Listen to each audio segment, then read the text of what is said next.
Hello, good morning and welcome. I'm Anthony Day. This is the Sustainable Futures Report and it's Wednesday the 10th of May. Yes, the King's coronation has taken place and we'll hear more about that a bit later. Well, not so much about the coronation itself as about what went on the sidelines.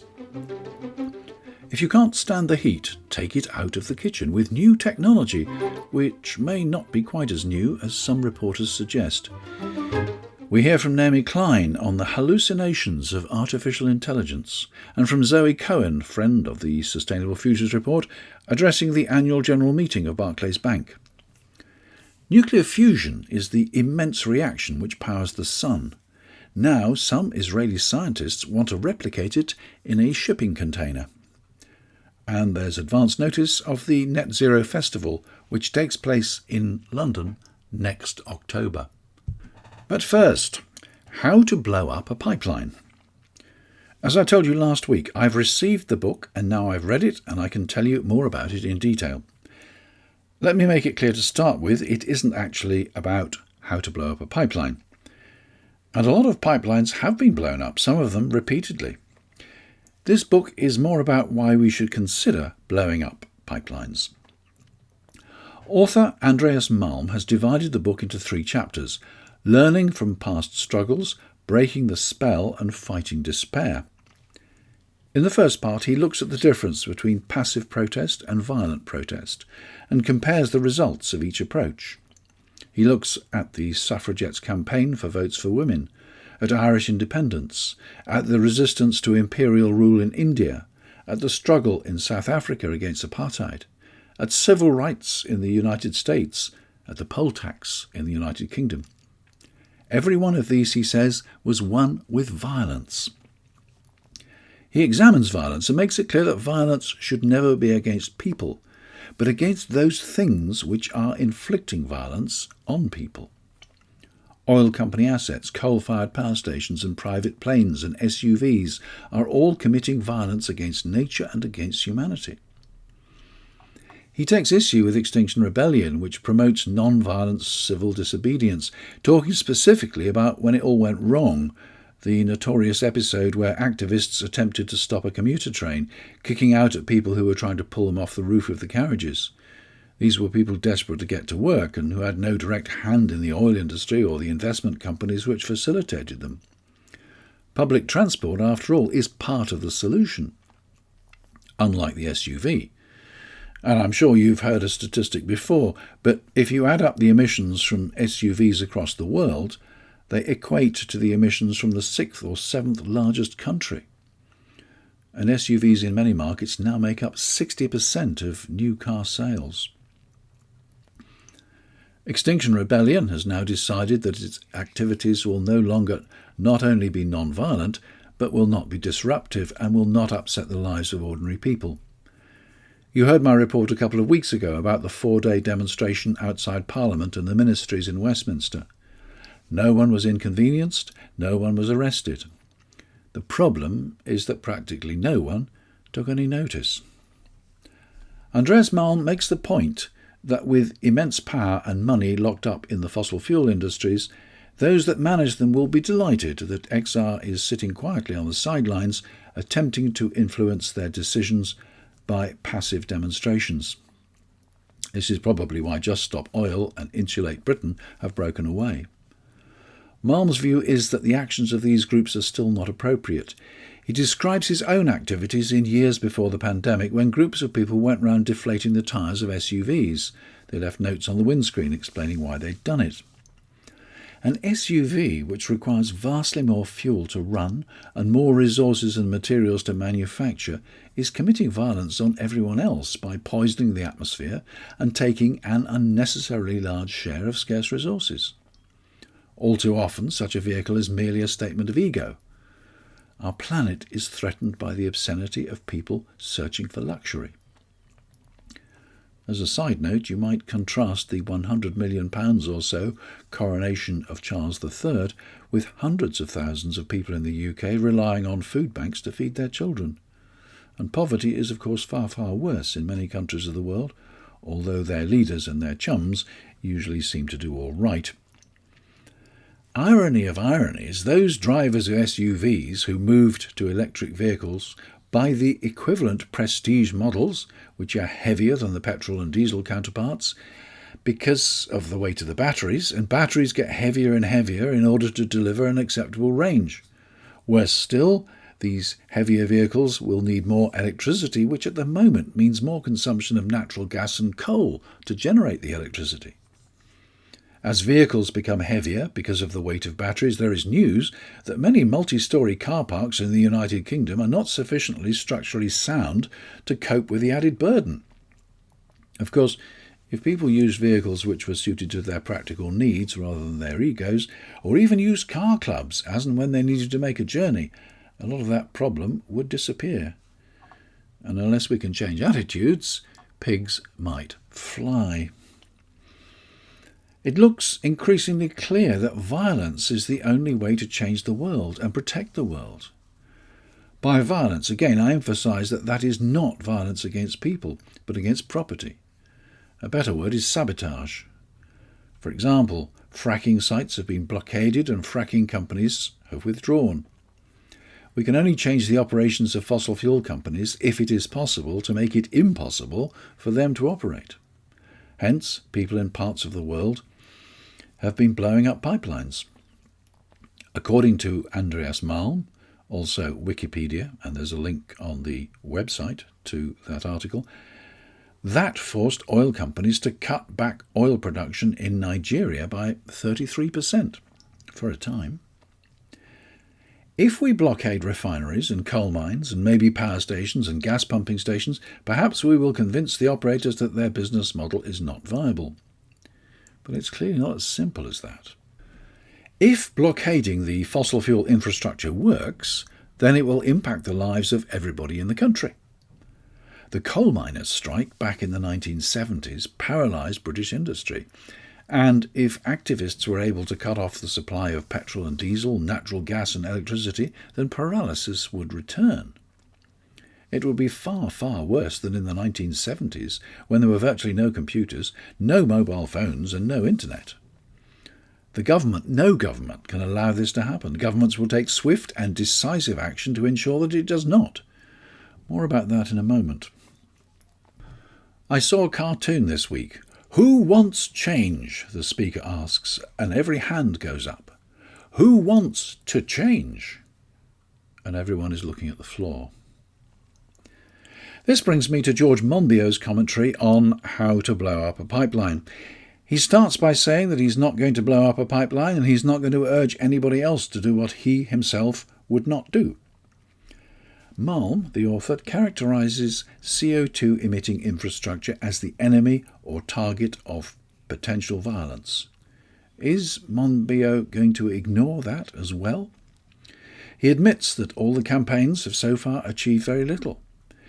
He makes a very important point that the campaigns which are described in the book, things like women's suffrage, the fall of the British Raj, the poll tax and so on, are all binary issues. In other words, women get the vote or don't, the British Raj survives or it doesn't, there is a poll tax or there isn't. The climate crisis is immensely more complicated. But the revolt against environmental collapse is a revolt against the entire system, he says. To prevent the destruction of the habitable planet, every aspect of our economic lives has to change. He warns, too, that simply concentrating on the fossil fuel industry is not enough. He claims that our present system of global food production produces sufficient CO2 on its own to bust our carbon budgets. My own belief, says Monbiot, is that our best hope is to precipitate a social tipping, widening the concentric circles of those committed to systemic change until a critical threshold is reached that flips the status quo. Observational and experimental evidence suggests the threshold is roughly 25% of the population. I find it hard to see how this could happen if we simultaneously engage in violent conflict with those we seek to swing.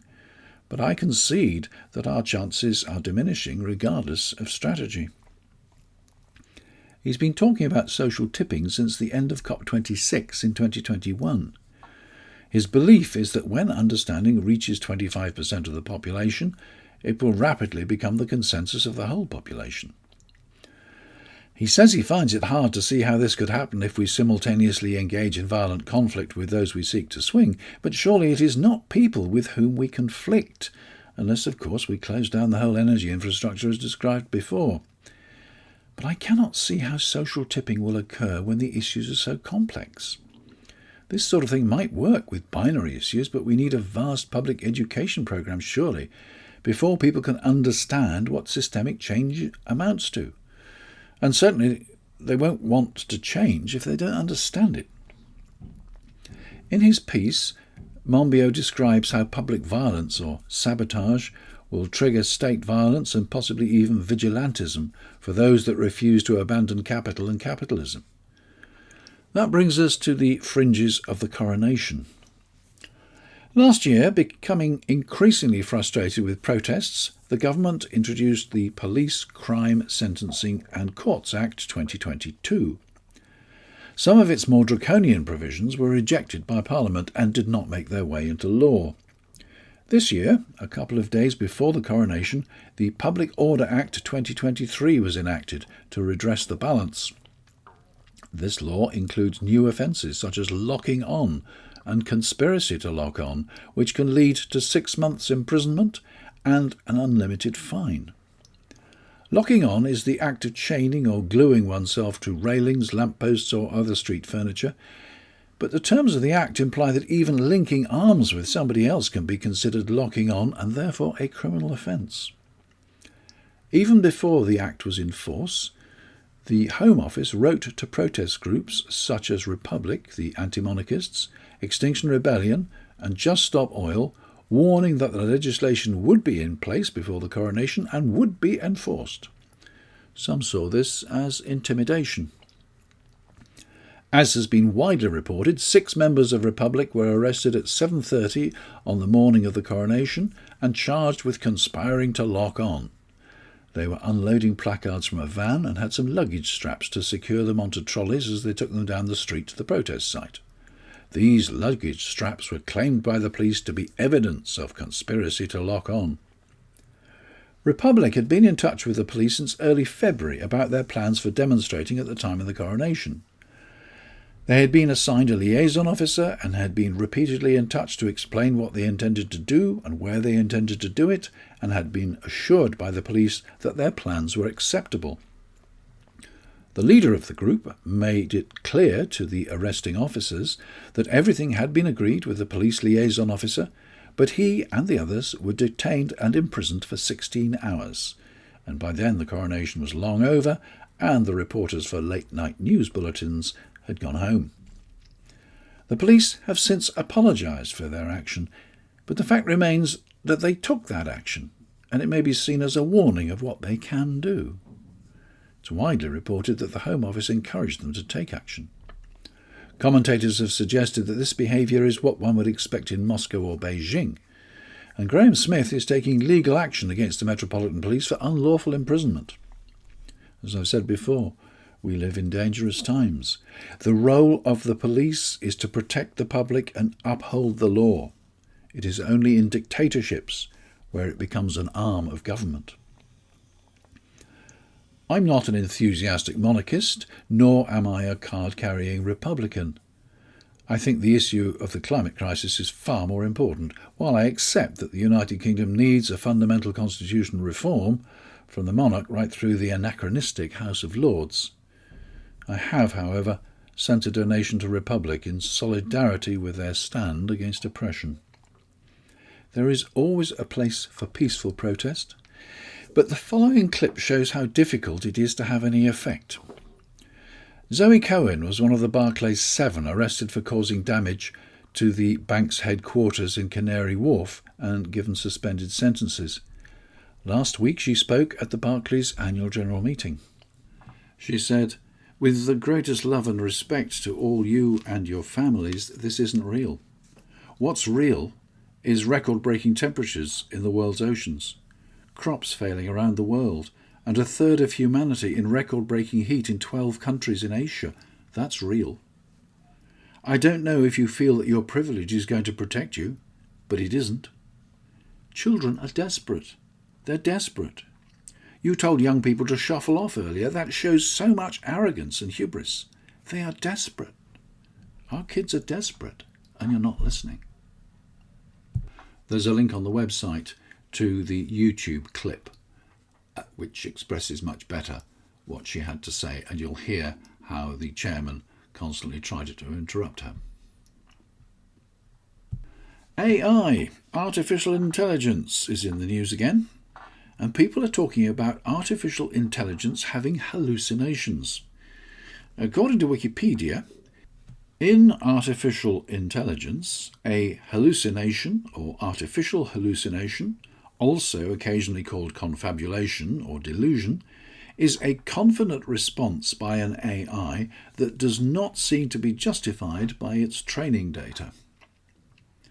Naomi Klein is Associate Professor and Professor of Climate Justice at the University of British Columbia, co-directing a Centre for Climate Justice.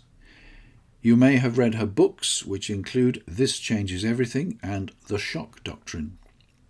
Last week, she published an article headed AI Machines Aren't Hallucinating, but Their Makers Are.